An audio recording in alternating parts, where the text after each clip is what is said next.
Nasa atin po rin niya ngayon StreamYard si Sunny Africa, ang Executive Director po ng Ibon Foundation sa napaka-importanteng paksa na tayong lahat bilang Pilipino ay may pakialam. Sir Sunny, magandang umaga po. Ay, good umaga, Sir Ded. DJ Chacha, musta na po? Good morning po. Mabuti ho naman.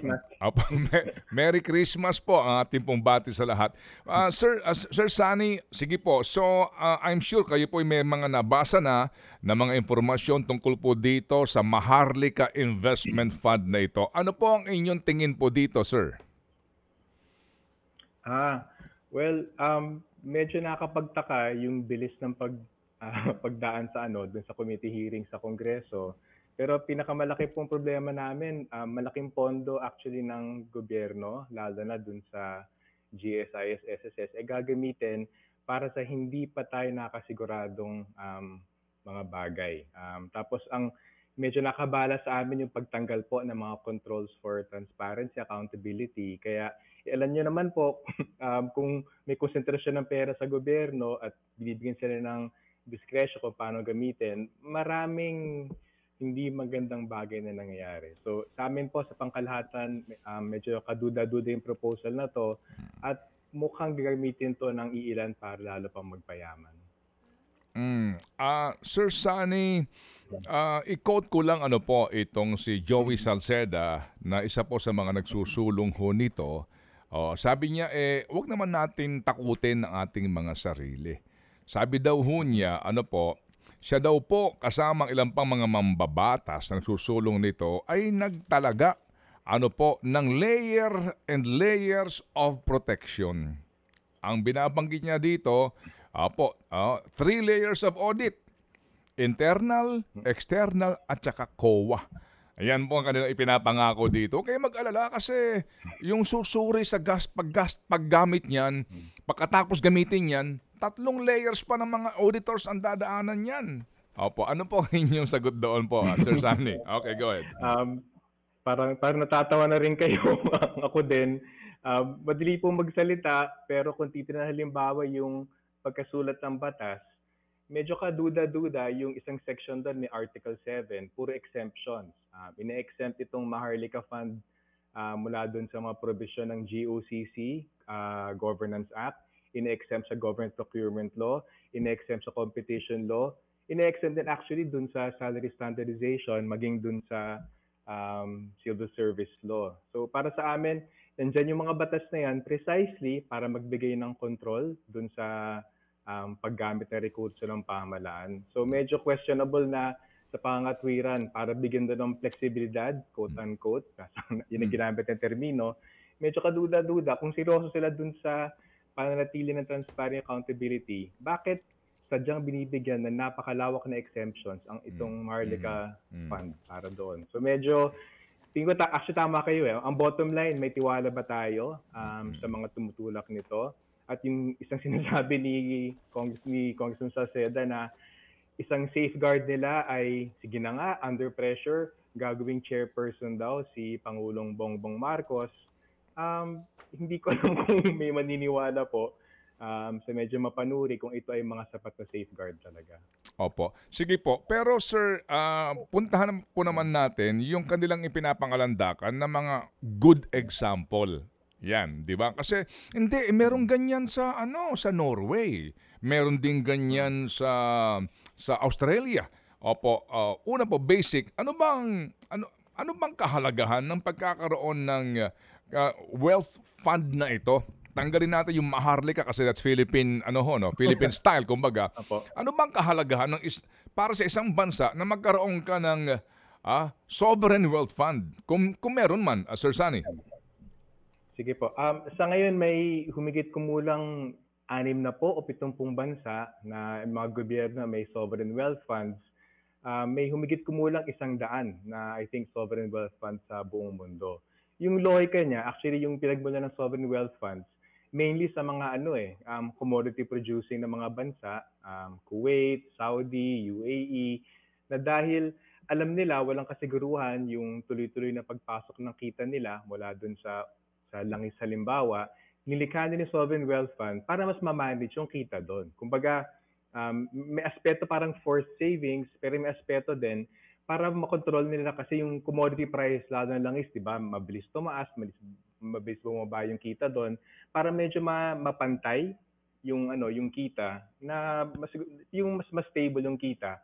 Nilikha nila yung sovereign wealth fund. So may punto halimbawa dun sa mga commodity exporters na biglang quote unquote yumaman dahil biglang bumuhos yung kita nila doon, may lohika na maglikha ng sovereign wealth fund para ensure na hindi maubos halimbawa ngayon at medyo mas space out yung paggamit sa kanya. Ikalawa, dahil nga walang kasiguruhan dun sa tuloy-tuloy na kita doon, medyo i-manage na maging mas stable ang kita.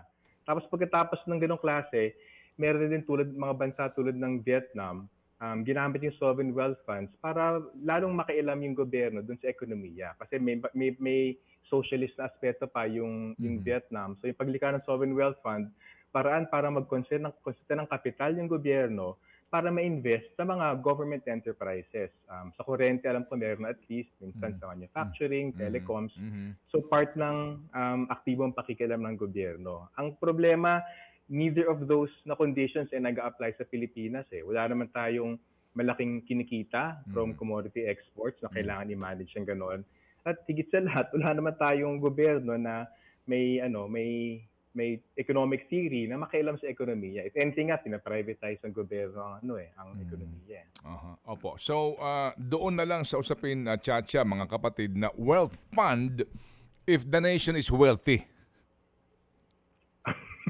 Do you agree, Sir Sunny? Basically, yes po, ang pinakadiwa nun actually dapat may labis na kita. Yes, okay. Kita yung gobyerno o labis na foreign exchange reserves na gusto i-manage. Kaya medyo, nung binasa nga namin yung batas, medyo natawa kami kasi may aspetong parang papanggap na mayaman yung gobyerno. Parang pinapalabas na economic leader, isa sa mga growth leaders sa rehiyon.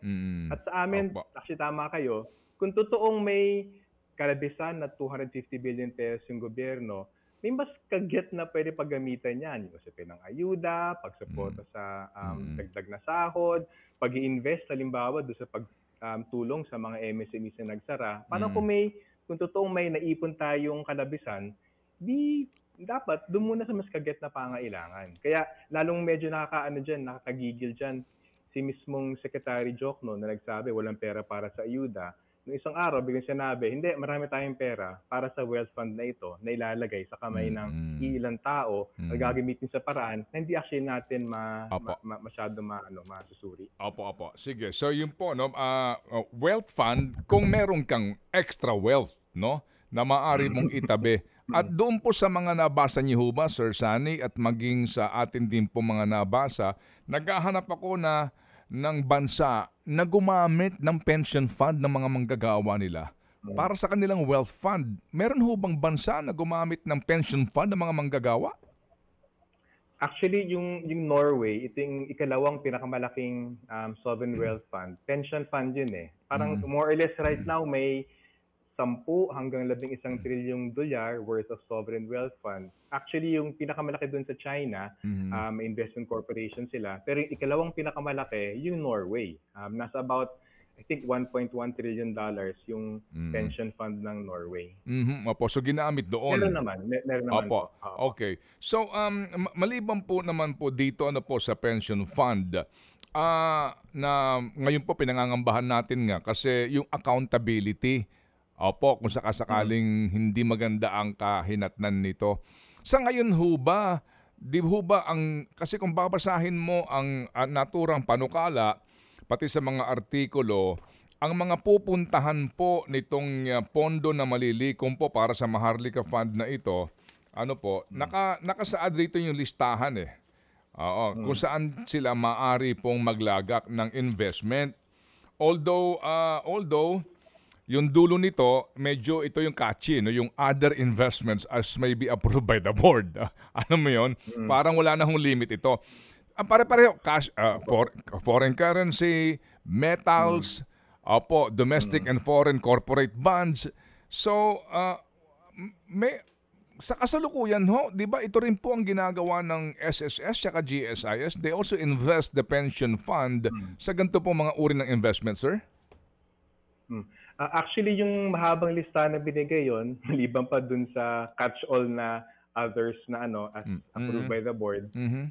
Ito yung pinaka-range talaga ng normal na ini-investan. Commodities, Mm. equities, fixed Mm. income instruments. Mm. Pero ang sa amin, ang dalawang kaduda-duda doon, kabilang doon sa mga nalista doon ay mga pwedeng gamitin ng sovereign wealth fund na ito, ng Maharlika Fund na ito, para payamanin yung mga malalapit na alyado sa negosyo ng presidente. Kasi nakalagay doon specifically, Mm. pwede mag-invest sa real estate at infrastructure projects. At alam naman natin, kung ililista yung, yung pinakamayaman mga Pilipino, lalo na yung tatlong ginababanggitin anyway, may tatlong may tatlong partido diyan na yung mga negosyo nila ay ng kanyang mga backers ay nasa real estate at infrastructure, pwede investan 'yon. Meron din actually isusupin ng equities, yung halimbawa yung nasa stock market, at least may public disclosure 'yon. Pero specify doon, pati yung mga unlisted na mga kumpanya ay pwede mag-invest in wealth fund na to. So again, kung nasa stock market, at least may ilang layers of transparency kasi nga may annual submission, etc. May public disclosure. Mhm. Pero yung unlisted, medyo mag-iisip ka doon. At pwede rin pumasok sa mga joint ventures, yung wealth fund na to. So para sa amin, yung paglista na napaka-broad na yon, ito yung mga normal na investments naman na paglalagayan ng mga may pondo. Pero ang kaduda-duda dito, marami dito ay parang sadyang dinisenyo para yung mga malalapit na alyado ng administrasyon ay pwede makinabang sa wealth fund na to. Okay, sige. So, ito ho, alas 7:24, no? Ito ha, I'm sure marami kang tanong. Example lang po sa binabanggit niya, yung mga kaalyado ng administrasyon, baka pagsamantalahan tong wealth fund na ito. Sa kasalukuyan po, hindi may tatanggi, I will not mention so many names, no? Specific lang tayo sa dalawang nakaupo in the Senate, no? Walang pangalan pero may isang senador na ang kanilang pamilya ay mga 7 na ang publicly listed na kumpanya, no? May isa ho naman din na ang nakalista ho ay mga ilan ito, mga 2, 3. Senador po ito, no? Present.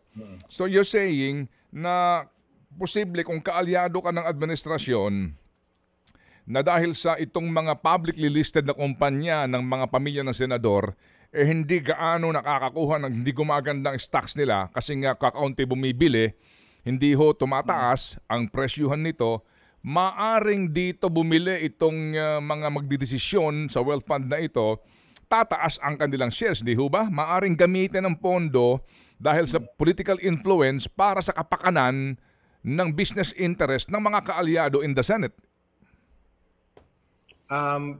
Yes po.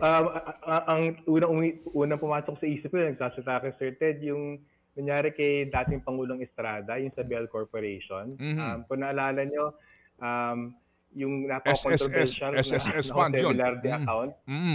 Di ba, GSIS at SSS funds ay ginamit daw di umano para bumili ng shares dito sa Bell Corporation, kung saan allegedly may malaking commission, I think 200 million pesos yata na commission yung presidente na dineposit dun sa Jose Velarde account. So actually yung mekanismo nga ng wealth fund, yun na medyo nakakatakot dito.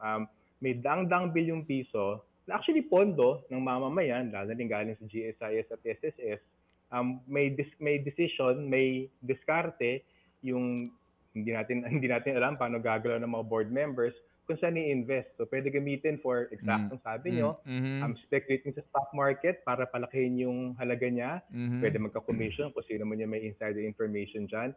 Pwede direktang actually bumili, mag-invest into firms na gusto ng murong kapital. Kasi kabilang sa napakarami exemptions na binigay sa wealth fund na to ay tax exemptions. As in may provision doon, exempted sa lahat ng buwis ng gobyerno yung wealth fund na to. So, ibig sabihin din, yung kapital na pwedeng i-provide ng wealth fund na to ay mura. So, sa ngayon nga, marami na sa mga, again, tulad yung dalawang nabanggit yung mga senador, nakikinabang sila sa dating build, ngayon build more project, build better more na infrastructure project. Lumalaki yung halaga ng kanilang investments, ng kanilang land banking. So ito ay isang paraan na direkta pa silang pwede makinabang. Opo. And then sir, kung yung binabanggit po ninyo na tax-free yung pong, kasi di ba ang purpose nito, sabi nga, bakit mo naman patutulugin yung pera ng SSS, napakaliit ng interest, di ba? Sa ngayon, ang pinakamalaking interest na makukuha mo ay 4%. Ngayon, so far doon sa mga conservative, ito raw po'y mag-aalok na mas mataas doon sa kikitain para sa mga miyembro ng SSS at GSIS. Ano ho yung sinasabi yung tax-free? Tax ho yung kikitain na pera ng maglalagak ng pondo sa, kasi they're also inviting some businessmen or private sector na mag-invest ka sa wealth fund kasi mas malaki ang interest dito. Tax-free po? Opo, ang explicitly sinabi sa batas, any and all forms and kinds of direct and indirect taxes completely exempted itong wealth fund. Actually, yan ang mga ilang mga provision. May kila naman yung batas, pero yung mga nakasulat dyan na blanket exemption sa lahat ng buwis ng gobyerno at blanket exemption din sa regulatory interference, medyo magdududa ka talaga eh. At I think yung unang tanong nyo, actually question of trust talaga siya eh. Sa amin ang bottom line, pagtitiwalaan ba natin isang batas na nilikha ng isang dinastiya na maraming financial interest, pagkakatiwalaan ba natin ang isang gusto ngayon i-propose bilang safeguard, isang chairperson na pinili maging miyembro ng kanilang energy management, yung secretary ng energy, ERC chair, SALT, galing sa kumpanya na isa kanyang malapit na kaibigan, medyo usapin ng trust, parang wala tayong objective reason na maniwala na magkakaroon talaga ng safeguards at totoong transparency and accountability. Opo. And then, yung pong sinasabi ng iba, so kasi kung nawawala yung regulatory function ng ibang mga agencies, kapag dito ka naglagay ng pera, ng pondo, and then gumalaw ito, pwede mo lagyan to ng ill-gotten wealth. Pwedeng mangyaring ganon. Actually, nandun nga namin chismis na pwede ito gamitin behikulo para yung natagong yaman sa abroad ay dalhin dito. At pwede nga po mangyari yun. Again, wala akong masyadong pera, pero may mga nabidilig kami yung balita kung iba't ibang kaparaanan na yung wealth mula sa ibang bansa, pwede invest dito, yung investments dito, pwede gamitin yung pondo para again, payamanin halimbawa yung ilang mga kilalang mga negosyante dito. Tapos yung kapalit doon, yung bahagi na kinikita, ibibigay. Kung baka in effect transfer yun ng ill-gotten wealth from abroad. May mga iskema madaling gawin na ganun po. O sige po, may tanong po si Chacha bago pong ilang pang katanungan ng inyong lingkod. Sir Sonny, nagbabasa ako ng mga comments from our netizens kasi matunog pala itong Maharlika Investment Fund sa Twitter kagabi. So I was reading comments, meron pong mga tao doon na nagsasabi, kapag yan natuloy, titigil na lang ako sa paghuhulog ng SSS kasi hindi nila sigurado kung ito ba'y magiging successful or ito ba'y hindi. Plus, hindi nga sila masyadong tiwala doon sa yung sinabi mo na nga po, kung sino man yung lumikha ng batas na galing din sa isang pamilya ng dinastiya. What's your take on this? May kapasidad ba tayong mga stakeholders, tayong mga naguhulog dahil pera natin yung nasa SSS na magsabi na hindi kami sang-ayon dyan kahit pa i-push ito ng Kongreso? Sana po, actually marami na po na dun sa batas, pero isang kapo na po na talaga doon, yung representation ng board of directors nila, may siyam na board of directors, pero ang upo dyan ay yung mga presidente ng GSIS, Land Bank, Development Bank, SSS, may dalawang independent directors din, at nandiyan ang Secretary of Finance. Kapansin-pansin doon, walang representation yung mismong consumer, yung mismong pensioner, yung mismong yung publiko. Walang direct na na representation sa board. Ikalawa, dahil na in-exempt siya from the GOC Corporate Governance Act, in-exempt from the other mga laws na may regulatory na may mekanismo sana para makailan yung disclosure, lalo naging bulag actually yung publiko kung paano gagamitin yung pondo eh. So actually maganda yung kung nakita sa Twitter, maganda yung point na yon. bakit walang representation yung publiko dito sa sovereign fund, sa wealth fund na ito? Samantala, supposedly, pera ng publiko yung nilalagay dito. Okay. And then, ito lang kasi doon sa deliberasyon sa Kamara, Sir Sunny, so kine-question si Joey Salceda. Ako ho naman, in all fairness po sa Makabayan Black, particularly po sa grupo po nila Franz Castro, et al., sabi nila, sandali lang. Sa sitwasyon na, sige, gamitin nyo yung pera ng mga miyembro ng GSIS. Gamitin nyo pera ng mga miyembro ng SSS. Nalugi. Nalugi itong investment na pinasok nitong Maharlika Wealth Fund na ito. Paano na yon? Paano naman ibabalik yung pera ng mga miyembro? Opo, ang sagot po ni Joey Salceda po daw dito, sabi niya rito, government would issue a guarantee for all funds coming from GSIS and other institutions. So, nangangahulugan ba? Tama ho ba? Yan ba nasa particular po sa House Bill 6398 na kung ganun, yung hindi miyembro ng SSS o GSIS na Pilipino, nasa amang panig ng bansa o nasa abroad, mag-aambag-ambagan dahil kukunin sa kaban ng bayan yung perang mawawala sa SSS at GSIS. May nakasulat, may nabalitaan din kami actually at pinakita kami sa batas, may sa pinang-guarantee nga sa mga kuhang investments for GFIs. Pero sa amin, hindi siya sapat na guarantee Kasi kung babasahin natin yung batas, ang talagang gusto tayo silawin. Sinisilo tayo dun sa pangako na malaking kikitain, papalaguin yung investment.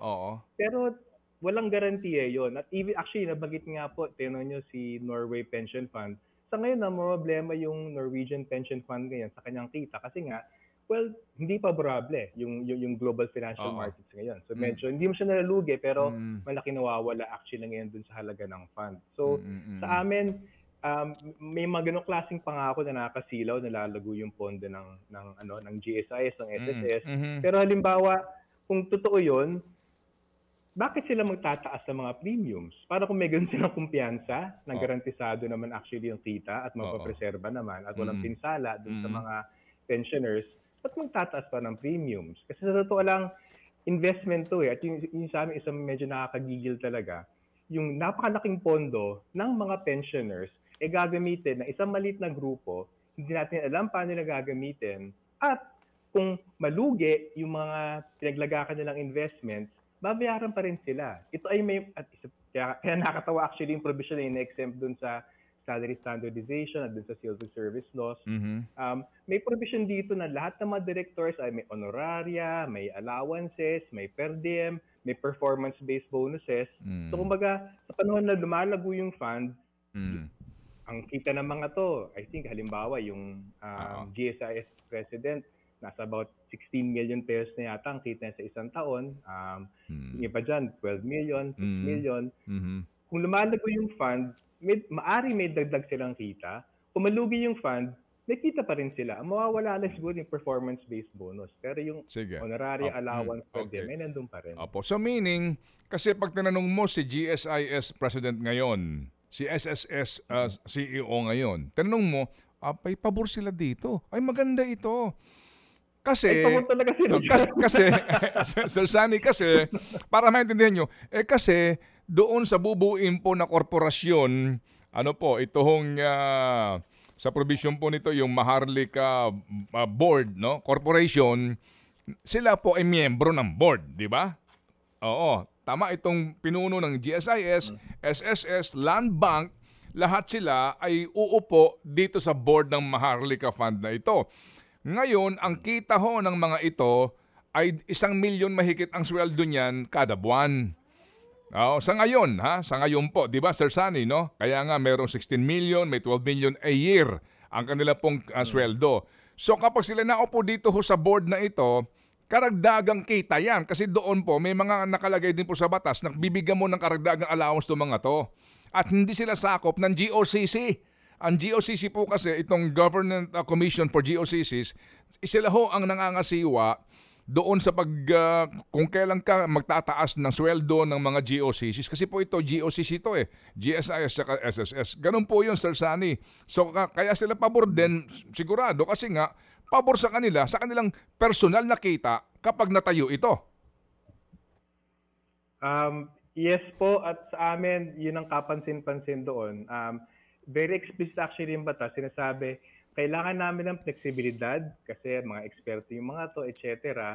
So yung exemption sa Civil Service Law, exemption sa Salary Standardization Law, at exemption dun sa GOCC Governance Act, mukhang yun ang pinapalusot niyan eh. Yung pagbibigay ng mga performance-based bonuses, pagbibigay ng mga honoraria, allowance per diem na angkop daw sa kakayanan, kausayan, expertise ng mga involved dito. So may ganong klaseng makita na self-interest. Pero sa tingin namin may isang ganung layer ng problema. Pero ang mas malaki sa amin, 250 billion pesos to, ngayon lamang actually. Meron pang provision dun sa batas, hindi lang actually 250, pwede magdagdag ng 25 billion mula sa General Appropriations Law. So 275 billion na yan. May provision pa sa madarating na taon, tuloy-tuloy maglalaan ng pondo mula dun sa GAA natin. So again, tama kayo, kung mayaman na yung Pilipinas at mayaman yung gobyerno, o sige na nga, isip tayo ng kaparaanan para lalong palaguin yung extra kita na yan, all the mga transparency measures. Pero sa ngayon, tama ba yun na sasabihin walang pondo para sa ayuda, kakaltasan ng 33 billion halimbawang ayuda for 2023, pero maglalala ng 25 billion para dito sa wealth fund nga na, again, walang transparency sa paggamit. Medyo questionable po sa amin yun eh. Opo. Sige po. At saka dito po sa naturang batas, na ito, nakalusot na ho sa committee level actually ito, kaya meron ng technical working group. Wala kang mababasa dito na penal provision. Sir Sunny, walang penal provision dito. Mabuti po sana kung dito po sasabihin na kung sino man po ang pag hinalaan lang na nagnanakaw sa pera ng bayan, firing squad ka agad. Walang ganon. Walang ganon eh. Kaya dadaan pa ho ito sa due process na naman kung sakasakali.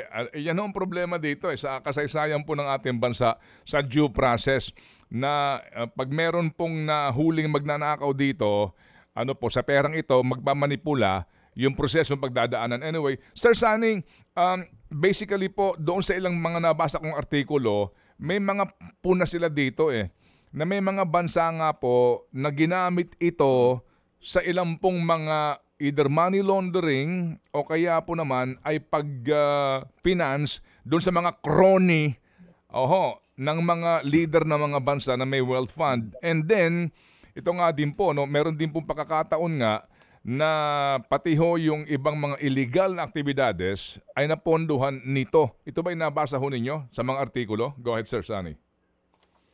Yes po, actually sa ngayon may 5 bansa sa Timog Silangang Asya na may wealth fund. Yung Singapore, yan ang pinakasikat, yung Brunei, yung Indonesia, yung Vietnam, at yung Malaysia sana. Pero yung 5 niya, naging 4 na lang kasi may napakalaking kontrobersya dun sa Malaysia kung saan mismo yung Prime Minister na-accuse siya na sangkot dun sa $4.5 billion na pag-i-embezzle dun sa wealth fund ng Malaysia. At siya personally daw nakatanggap ng about $700 to $800 million. So mga commission, mga 40 billion pesos yan. Ang ginawa nila doon ay ganon dahil marami silang control doon sa pondo. Nakipag-usap halimbawa sa Saudi, supposedly may investments, bahagi doon ng proseso ng pag-invest, maglagak ng $1 billion o $1.5 billion sa isang Swiss bank account. Tapos ginamit nilang personal slush fund yon. At actually maganda po yung example na yan kasi ang sinasabi halimbawa dito ni Cox Salceda bilang safeguard ay may mga auditors naman daw, internationally recognized. Well, actually, sangkot dito sa embezzlement ng $4.5 billion mula sa Malaysian fund ay yung mga malalaking bangko, yung mga malalaking supposedly internationally recognized na mga financial institutions, like tulad ng Goldman Sachs. Kasi ang bottom line, pera to. Lahat ng mga nandyan, hindi lang actually yung mga negosyante, mga bangko na involved dyan, even yung mga auditors, may interest sila na pagtakpan yung nangyari. Kasi kumikita naman sila eh. So para sa amin, hindi actually sapat na safeguard yung ganong klaseng ilang layer upon layer daw. Hindi kami niniwala totoo yun. Kung seryoso yung administrasyon na gusto maglagay ng safeguards, tama, matuto tayo sa lesson ng Malaysia, pero napakasimple lang. maglagay ng totoong independent na tao na umuupo dun sa board. Ikalawa, tanggalin yung mga exemptions sa mga batas nga na nandyan to preserve the public interest, gawin siyang operative. Kung nandyan yung mga bagay na yan, pwede pa magka-monkey business. Alam naman natin, kasi nandyan yung batas, yung mga kalokohan pa rin nangyayari. Pero at least, may mas malino kang safeguard kaysa dun sa ginagawa ngayon na talagang sadyang linilika isang sistema na tagong-tago yung maging galaw ng board na to ng Maharlika Fund. Okay, sige. So, Cha, are you satisfied so Yes. far? All right. So last question na Okay. lang sa akin. After all the explanations, Sir Sonny Africa, does the Maharlika Fund make sense? Kailangan pa ba natin ito sa panahon ngayon? Wala siyang saysay, walang totoong naipon na yaman ng Pilipinas para ilagay sa wealth fund na yan. Pero more than anything, wala siyang saysay kasi gagamitin lang siya in a very untransparent, undemocratic, opaque na paraan. So may mga nilikha yung batas para itago yung ginagawa nila. Sa amin, maling-mali yun. At siguro last point na lang, yung 250 billion peso ni-invest, tingin namin, mas may pangangailangan talaga yan. Kung talaga may 250 billion na extra wealth yung gobyerno, may kagit na pangangailangan sa pagbigay ng ayuda, pagsuporta sa dagdag na sahod, at pagbigay ng suporta sa mga maliliit na negosyante natin. Kailangan nila yan ngayon. Hindi itong pangako na sa madarating na taon lalago yung kita at magkakapera yung gobyerno. So kaduda-duda po yung wealth fund na yan at actually dapat buong tutulan ng publiko. Okay, sige. So, Sir Sonny, as we all know, ito ho, ang timon dito kasi House Speaker na eh. So, at anak pa ng Presidente. So, wala tayo. Bicol Express po ito. No, itong panukalang ito. Sabi ko nga kanina, magbantay tayo kasi nga baka ito maihabol before the December 17 break of our legislators. So, considering po na ito yung lower house initiative, ang pag-asa natin dito, yung Senado. Kung totoong, di ba? Tumatawa. Sorry po. Kung totoong may check and balance tayo, kaya nga tayo bicameral eh. Check and balance yan, di ba? Opo, kung totoong ang mga senador ay mag-aaral po sa naturang panukalang ito, dapat dito regardless of any affiliation sa politika, pag-isip mabuti ito sa kapakanan po ng bayan. Anong basa mo sa Senado dito? With all due respect sa 24 na mga kagalang-galang ng mga senador. Maganda example po yung nangyari dito sa proposed 2023 budget. Mas naging malambot pa nga, nagulat kami yung House of Representatives sa paglagay ng dagdag na ayuda. Pagdating sa Senado, pinasa nila halimbawa yung Confidential Intelligence Funds, pinasa ng Presidente, ng Vice President. Sa naging galaw, the fact na may 20 ng Senado officially nasa majority, may 2 independent pero minsan mag-iisip ang council na ka-independent. Mahigit 90% ng Senado ay actually kabilang sa administration supermajority.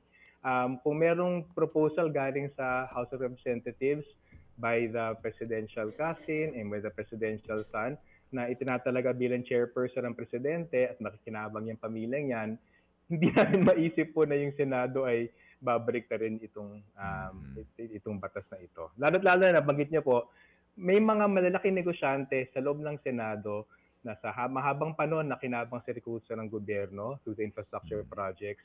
Di hamak ikatutuwa nila ito kasi yung mismong real estate infrastructure companies nila ay pwedeng direktang makinabang ngayon sa pondo ng publiko. Sir Sonny, salamat sa inyo pong panahon na ibinigay po sa ating programa. Maari pong hindi totoong kumakatawan sa atin ngayon ang mga naluluklok sa ating legislatura sa 2 kapulungan ng Kongreso. Pero sa panahong ito, tulad po ninyo, sa ating pong mga nakikinig ngayon, nasa sa atin na po ngayon ito. Di ho ba, Sir Sonny? Oo, kung ganyan hindi ka na pinakikinggan ng mga halal ng bayan na dapat nagtatanggol sa ating kapakanan, boses na ho natin ngayon ang dapat nating palakasin. We have to protest. We have to protest. Iparinig natin sa kanila ang pagtutol natin dito. Sabi nga, basically, trust. Ano ho, Sir Sonny? Trust. Magtitiwala ka ba? Dito ho sa disenyo ng kanilang panukalang ito, sa uri ng mga tao na namamahala ngayon sa kaban ng bayan. Sir Sonny, mabuhay ka. Salamat na marami sa Ibon Foundation. Maraming salamat po, Sir Teddy, Chacha. Thank you po. so Merry Christmas sa inyo lahat. much. Merry Thank you. Christmas, Sir Sonny. Well explained. Ted Filon at DJ Chacha. Ngayon, nasa Radyo 5, 92.3 News FM. Monday to Friday, 6 to 10 a.m.